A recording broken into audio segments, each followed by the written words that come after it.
Usted está escuchando Cabalgata Informativa con Juan Manuel Cao, aquí en Radio Caracol 1260M. Muy bien, tenemos en línea a Betty Guerra Perdomo, prima de Nadir Martín Perdomo y de Jorge Martín Perdomo, en este día en que el régimen castrista ha publicado en Granma una nota en que la que trata de justificar todas las denuncias sobre el tratamiento a los presos del 11 de julio y a los acontecimientos, los distorsiona, pero da algunos datos que son sus datos sobre la cantidad de niños que hay entre distintas edades prisioneros y la cantidad incluso de menores de 16 años que han sido enviados a reformatorios, cosas para las cuales no tienen ninguna necesidad, lamentablemente, en ese sistema de juicio o algo por el estilo. Betty Guerra, muchísimas gracias por estar aquí con nosotros. Buenas tardes. Buenas tardes, muchas gracias a ustedes por darme la oportunidad. Cuéntame de tus familiares, ¿qué está pasando? ¿Qué ocurrió en el juicio? Si nos pudieras poner un poco al día de todas estas situaciones. Sí, por supuesto. Hoy comenzó el juicio de ellos. Van a ser 2 días de juicio, hoy y mañana. Ellos están siendo juzgados en donde mismo está la prisión donde ellos se encuentran, que es en Quibicán. Son los únicos manifestantes presos del 11J que no están siendo juzgados en donde debe ser, que es en el tribunal que le pertenece a su provincia, que es Mayabeque, y del pueblo que son ellos, que es San José de las Lajas. Ellos ya habían tenido fecha de juicio en diciembre, para el 6 de diciembre, y se la cancelaron a la semana. Los rumores que se corrieron es que tenían cierto miedo de que se le pudiera salir de las manos algún tipo de apoyo hacia mis primos, ya que ellos son muy muy queridos por todas partes y nosotros hemos estado dando mucha visibilidad. Después salió la historia de que no había un juez por ahí que quisiera participar, nadie quería trabajar en ese juicio y finalmente el día jueves llamaron en la noche a decir de que iba a ser hoy y mañana en Quibicán y no nos dijeron... ¿Dentro de la prisión de Quibicán? No sabemos ahora mismo, no estoy bien clara porque cuando mi familia llega ahí, fue horrible, está militarizado por completo, está lleno de policías, de boinas rojas, boinas negras, la seguridad del Estado, hay 4 manzanas por completo cerradas. Una cosa horrible. Mi tía alcanzó a mandarme 2 audios y le rogué que si podía tirar alguna foto o algo, lo intentó y lo único que pudo capturar fue el pantalón del militar que venía a girarle el teléfono. Entonces le quitaron el teléfono, afortunadamente ese militar salió después, se lo dio a uno de mis primos que quedó afuera. Él me mandó audio también diciéndome no podemos hacer nada, nos tienen vigilados por completo. Pero hoy el periódico Granma, órgano oficial del Partido Comunista de Cuba, dijo que no, que la atención a los familiares había sido maravillosa, horrible, que además se les había dado toda la información. Para nada, yo puedo desmentir eso con lujo de detalles, con pruebas. Mis primos estuvieron desaparecidos por 62 días.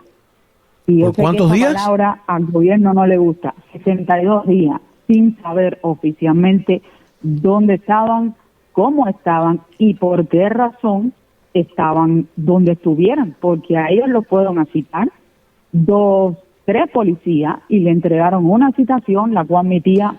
o sea, a ellos no los arrestaron el 11 de julio.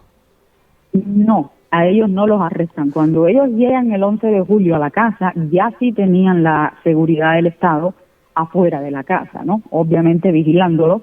Y enseguida les mandaron las típicas intimidaciones y amenazas que ellos mandan por terceras personas de que ellos iban a ser los cabecillas, y bueno, eso fue una cosa... ¿Y por qué? ¿Por qué le ensaña? Hay un ensañamiento con muchos, pero ¿por qué específicamente con ellos que se convierten en, aparentemente, hasta donde sabemos, los únicos juzgados, no en tribunales en sus zonas, sino en el lugar donde están presos. ¿Por qué? ¿Qué tienen ellos de particular?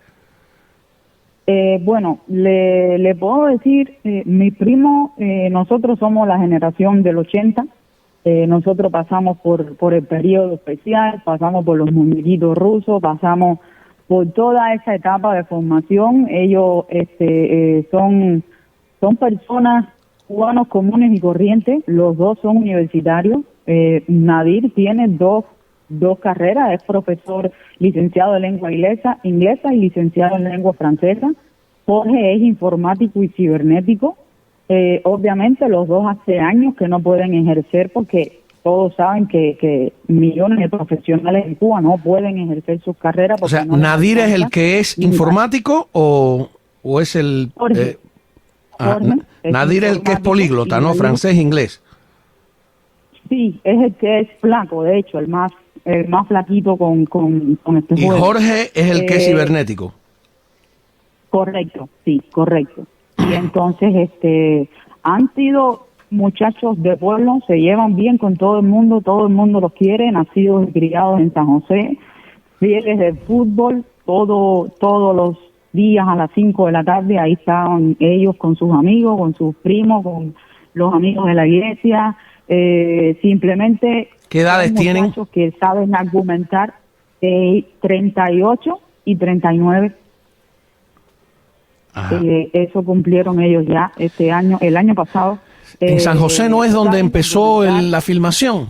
San Antonio. Es en San Antonio de los Baños donde empezó. Este es San José de las Lajas, ¿no? Ajá, ellos son San José de las Lajas, exactamente. Ellos saben debatir, saben argumentar, tienen mucho pensamiento crítico. Eso es una cosa que la dictadura no sabe manejar bien eso. Ellos saben manejar si tú les respondes con violencia. Si tú les respondes con argumento e inteligencia, eso a ellos los pone mal. Y eso creo que ha sido una de las cosas que ellos no han sabido cómo manejar en mis primos. Sobre todo Jorge, que los dos cuando llegaron se expresaron muy bien. Nada más que llegaron, dieron su declaración, haciendo responsable a la seguridad del Estado de lo que les podía pasar. Y para mí me resulta estremecedor porque era como que estuvieran profetizando lo que iba a pasar 7 días después. Literalmente, una cosa... porque los detuvieron 7 días después del 11. Exactamente, el día 17. El día 17 los vienen y los citan. Eso está filmado también, les entregan una citación, obviamente, sin fecha, sin dirección, sin motivo, sin firma, para una entrevista, supuestamente una entrevista. Ellos se cambiaron de ropa, salieron los dos juntos. ¿Y en la entrevista no regresaron más? No, hasta el día de hoy. Hasta el día de hoy. Ellos, o sea que podría ser que ellos están siendo juzgados con más severidad simplemente porque han sido elocuentes a la hora de argumentar. Totalmente. Yo conozco y siempre repito el caso de Andrés Solares, que está viviendo aquí en Miami, ya un señor posiblemente de más de 70 años puede que tenga. Andrés Solares era un ingeniero civil que trató de cambiar la Constitución, incluso antes que Osvaldo Payá. Él se había dado cuenta que había un artículo en la Constitución, se lo llevaron preso solamente por eso, y él en el juicio pues fue muy elocuente. Le pedían 6 años y por haber sido elocuente la sentencia le bajó con el máximo de propaganda enemiga, que es 8. O sea que suelen, acostumbrados lamentablemente desde hace mucho tiempo, a hacer ese tipo de venganza judicial, ¿no? Bueno, te puedo dar el caso, por ejemplo, de Jorge. Cuando a ellos lo citan, que ellos llegan ahí, todo esto lo sabemos nosotros a los 102 días, que fue su primera visita. Porque, como te digo, 62 días sin saber absolutamente nada. ¿Y primera visita? Él dice, a los 102 días. Y muy fuerte porque él dice que cuando el instructor le hace la típica pregunta, ¿no? De por qué tú marchaste y tú sabes lo que tú hiciste, y esta oferta que le hicieron a todos los que iban deteniendo, que firmaran una retractación de algún tipo y para que se fueran, ¿no? Yo no sé qué tanto él dijo o dejó de decir, La cosa es de que el instructor no supo qué responderle y simplemente lo cogió y lo mandó directo a la celda de castigo por 15 días. Ese fue su recibimiento en el, como le llamo yo, el campo de concentración en la prisión del SIDA, que es donde tuvieron ellos, que para mí es el centro de torturas de Cuba. ¿Dónde queda esa prisión del SIDA? Eso queda cerca de San José de las Lajas, en las afueras. Le dicen así porque antiguamente era un hospital para enfermos del SIDA. Como un centro de Cuba, las cosas y hoy es una prisión. Las convierten en es una prisión, exactamente. ¿Y oficialmente cómo se llama? Le dicen así, la prisión del SIDA. La prisión del SIDA, cerca de San José de las Lajas. Cerca de San José de las Lajas. Pero ahí no es donde lo tienen ahora los tienen en Quibicán, que es una cárcel cerrada, famosa. Exactamente, ellos están ya en la prisión de Quibicán, que es una prisión de máxima seguridad. Jorge estuvo esos primeros 15 días en una celda de castigo, sin ver la luz del sol, donde le tiraban, cuando querían agua, cuando querían le tiraban algo de comer. Estamos hablando la falta de higiene de todo, o sea, trancado en un lugar 15 días, ahí tal cual. Porque ellos están haciendo algo terrible, que es típico de los regímenes comunistas, que es que están marcando posibles líderes en un movimiento, en un momento de cambio. Personas que tengan condiciones de liderazgo, facilidad de palabra, de convencimiento, cultura, etcétera, para irles con más fuerza arriba. Porque no acaban de asimilar que la manifestación no tuvo liderazgo, fue absolutamente espontánea y popular. Totalmente, y es fuerte porque además de esto que pasa ahí, mientras él estaba en esa celda, que cuando lo tiran, esta persona le dice, bueno, ahí te van a coger 25 años, así. Ella dice que cuando lo fueron a sacar, la reja estaba encastillada, porque no se abrió en 15 días, una cosa espeluznante. Mientras eso pasaba, mi primo Nadir se contagió de COVID, porque estaba en un cubículo con 20 presos más, y para esos 20 presos había un solo vaso para tomar agua. Entonces estuvo bien mal cuando cogió COVID, se sintió súper mal, esperaron a último minuto para darle atención médica y de ahí vinieron las torturas físicas y psicológicas. Y eso muestra más este detalle que te voy a dar, cómo ellos querían quebrantar exactamente a las personas que pueden argumentarles y debatirles. A ellos los ponían en desnudos, mirando a la pared, con estas esposas que le dicen las chaguiras.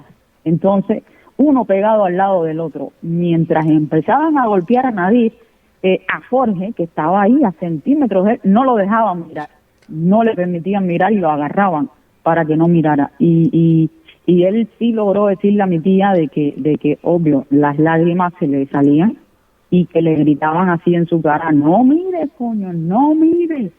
Y que eso a él lo dañó mucho. Una de las cosas que más le impresionó a mi tía cuando lo vio a los 102 días es, porque obvio con la mascarilla puesta, no puede ver su cara completa, pero primero que nada, pelado, porque ya rapada la cabeza, uniforme de preso, flaco, pero ella dice que la mirada de él, eso es otra persona, otra cosa, es un mundo diferente, la mirada de él, lo que refleja, ¿no? Y esto es una cosa, para mí, que la hicieron precisamente con el propósito de causarle un daño psicológico, y como hacerlo sentir hasta culpable, pienso yo, porque ellos... Claro, esa es la idea, ¿no? Ellos siempre quieren hacerte sentir culpable. El chantaje era que repitieran patria o muerte y viva Díaz-Canel, ¿no? Ellos resistieron eso y muchas cosas más. Ok, vamos a hacer una cosa. Déjeme consultar con el director. Director, ¿podemos seguir conversando con ella después de la pausa o tenemos otros segmentos? Puedo seguir. Le voy a pedir, Betty, porque su testimonio me parece excepcional, me parece muy claro, muy transparente, muy lleno de detalles, y me parece que estos jóvenes merecen que se divulgue su situación, es que se quede con nosotros un momento. Vamos a ir a una pausa. Estamos hablando con Betty Guerra Perdomo, que es la prima de estos dos hermanos, ¿no? Nadir Martín Perdomo y Jorge Martín Perdomo, que simplemente por saber argumentar, por enfrentarse, por negarse a una retractación, está siendo no solo juzgados, sino maltratados, humillados y posiblemente sentenciados en un juicio en el que ni siquiera son los únicos dos que no están siendo juzgados en tribunales que le corresponden, sino en el entorno de la cárcel de Quibicán en la que se encuentran. Muy bien, vamos a esa pausa, son las 3:34. Regresamos enseguida con Cabalgata Informativa, aquí en Radio Caracol. Usted está escuchando Cabalgata Informativa con Juan Manuel Cao, aquí en Radio Caracol 1260M. Muy bien, continuamos hablando con Betty Guerra Perdomo, que es prima de dos presos políticos arrestados 7 días después de las manifestaciones del 11 de julio, Nadir Martín Perdomo y Jorge Martín Perdomo, uno de ellos profesor de inglés y de francés, el otro es cibernético, y ella nos estaba contando los juicios, los 2 días de juicio. En algunos casos se han extendido, pero bueno, son hoy y mañana. Los están enjuiciando en Quibicán, que es la prisión en la que se encuentran. Son, hasta donde se sabe, los únicos que no han sido juzgados en los tribunales de Mayabeque o de San José de las Lajas, que es donde les corresponde por el lugar. Parece que para evitar un apoyo entre una población que ellos son pues bastante populares, según nos cuentan. Cuando la familia llegó ahí al juicio, se encontró todo, disculpen, contrario a una publicación que hizo hoy el periódico Granma, que dice que a los familiares se les está dando todo el apoyo, etcétera, y toda la información. Pues la familia militarizada toda la zona, con boinas rojas, con boinas negras, le quitaron el teléfono, tienen 4 manzanas cerradas, y el caso de estos dos cubanos que estuvieron, sus familiares, 62 días sin saber dónde estaban, oficialmente, que la primera visita la recibieron a los 102 días, que estuvieron 15 días en una celda que no se abrió, al punto de que ya estaba oxidada la reja cuando trataron de abrirla, y que, como dice su prima, son de la generación del 80, que se crió con los infames muñequitos rusos y todo el periodo especial de la escasez. Uno de ellos tuvo COVID dentro de la cárcel, tienen 38 y 39 años de edad, y como poseen, según lo que nos describe su prima, pensamiento crítico, pues han sido marcados, y esta es una impresión ya personal mía, como posibles líderes, que es algo que han estado haciendo. Personas con condiciones de liderazgo se negaron a firmar una retractación, porque esa retractación no es más que para quebrantarlos, ¿no? Para obligarlos a llorar en misericordia, a pedir perdón. Los tuvieron desnudos, un hermano siendo maltratado delante del otro en la prisión conocida como la prisión del SIDA, cerca de San José de las Lajas, pelado al rape, flaco. La madre, cuando lo vio, dice que la mirada totalmente diferente refleja el dolor. Un resumen de lo que nos dijo en el primer segmento, así que quiero preguntarle ahora a Betty Guerra qué va a pasar, o qué le dijeron sus familiares en esos audios que lograron enviarle. Bueno, primero que nada, que nunca pensaron encontrarse con esta presencia militar, ¿no? Boinas rojas, boinas negras, de todo tipo de presencia militar, muy intimidante, obviamente. Mi primo, que se queda afuera con otro tío mío, incluso salieron junto con el chofer a orinar al monte, literalmente, y dice que cuando la seguridad se dio cuenta que habían salido, literalmente fueron a ver dónde estaban orinando. Es una cosa increíble. Otra persona que iba a tratar de brindarles acompañamiento, que el nombre de él es Michael Valladares. Él es esposo de una de las hermanas Garrido. que son de Quibicán, presas políticas también. María Cristina, de hecho, es activista. Él iba para allá, ellas tuvieron el juicio la semana pasada, curiosamente en San José, donde debe ser, y a él obviamente la seguridad lo interceptó enseguida y me mandó el audio diciendo no me dejan pasar bajo amenaza de que tenía una multa pendiente y si la iban a convertir en un cargo, que no podía pasar de ninguna manera.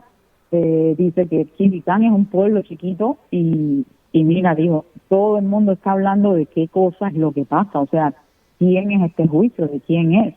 Mi primo me cuenta también que se impresionó mucho cuando vino ese camión que los trae con las luces encendidas, como que estuvieran trayendo Hannibal Lecter, ¿no? Y ni siquiera los dejaron ver de lejos, dieron una vuelta por detrás y no saben bien por dónde los entraron, pero así de surreal ha sido este día de hoy, imagínense.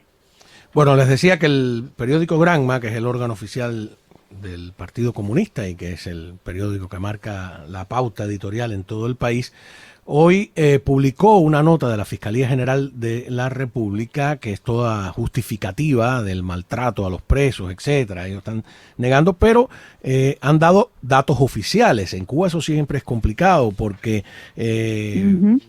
6 meses después es que dan algún tipo de explicación, cuando otras organizaciones de carácter privado como Cuban Prisoner Defenders han tenido que ir contabilizando de manera bastante trabajosa, pero ellos, y creer las cifras del régimen siempre es complicado, pero así todo han tenido que reconocer que tienen 117 expedientes en lo que llaman fase preparatoria, que tienen 790 personas instruidas de cargo, que tienen 110 expedientes con 710 personas acusadas y que el 69% de ellos pues sencillamente están en la cárcel, no están esperando juicio en su casa, que 115 tienen entre 16 y 20 años de edad, que es lo que hemos estado hablando, ese fenómeno de que Cuba está ahora repleta de niños que son presos políticos, que 55 tienen entre 16 y 18 años de edad, de ellos 28 están en la cárcel esperando el juicio, o sea, lo que le llaman una medida cautelar de prisión provisional,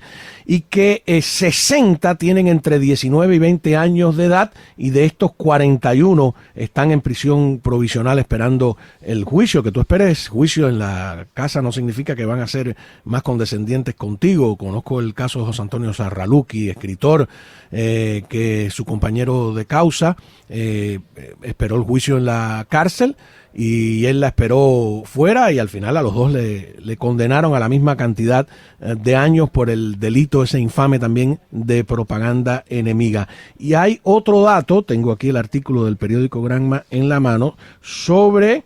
dice que las sanciones solicitadas por la Fiscalía están en correspondencia con la gravedad de los hechos, bla, bla, bla, y como resultado de los 84 juicios realizados, la Fiscalía ha sido notificada de 42 sentencias dictadas ya por los tribunales, en los que fueron sancionados 172 acusados. Es decir, cuando te dicen 44 sentencias, que están haciendo juicios masivos, porque le bastaron 44 sentencias para condenar a 172 personas, las cuales tuvieron el derecho de establecer, bla, bla, bla, recursos correspondientes, todo ese cuento que sabemos que no es verdad. Y hay un dato que estaba buscando ahora por aquí, 27... que hay menores, dice, en cuanto a los menores de 16 años de edad, pues se acreditó la participación de 27, o sea, ellos reconocen que están detenidos solo por la participación en las manifestaciones que en cualquier lugar del mundo son normales, que 10 fueron internados en escuelas de formación integral y conducta. Mira qué palabra más bonita, escuelas de formación, fueron encerrados en reformatorios. Eso es lo que hay que decir. Reformatorios que sabemos que son espantosos, que son horrorosos y que son casas de adoctrinamiento. ¿Qué piensa usted de esta información publicada en Granma? Bueno, lo primero que debo decir es que me enfurece, como cada día siento yo cada vez que veo alguna noticia que sale de ellos. Siento mucha furia, me enerva, me enoja, porque todo familiar de preso político no solamente familiar de preso político, todo activista, toda persona que haya querido tener información real sobre lo que ha estado pasando con todo esto directamente de los familiares, se puede dar cuenta que todo eso que acabaron de decir ellos, el 60% está súper maquillado y el otro por ciento es básicamente mentira. Porque testigo soy yo de que todo eso es un cuento tras el otro. Es bien frustrante escuchar cómo sale este señor Díaz-Canel a decir que en Cuba no hay presos políticos, que no hubo desaparecidos, que a la familia se le ha brindado información. Es muy frustrante tener uno que como que suspirar y decir, ¿no? Otra mentira más. Aunque también debo confesar de que hay un poquito más de esperanza porque, perdón, mi perro ladró, lo siento, me disculpo. A lo mejor, no se disculpe. Queremos un país donde, como el cuento ese del perro que escapa del comunismo y le dice, ¿por qué? Dice, porque quería ladrar. Así. Sí, es correcto. Y es súper fuerte porque nosotros muy fuerte, desde el principio que empezamos en esto y el primer contacto con Prisoner Defender, por ejemplo, que ellos nos cuentan y nos enseñan. Esto es lo que pasa con Cuba, con las listas, con los nombres. Es claro imposible. Que sí. Le agradezco, Betty, porque se me ha acabado el tiempo, ¿no? Y ya son las 3:48. Le agradezco su testimonio.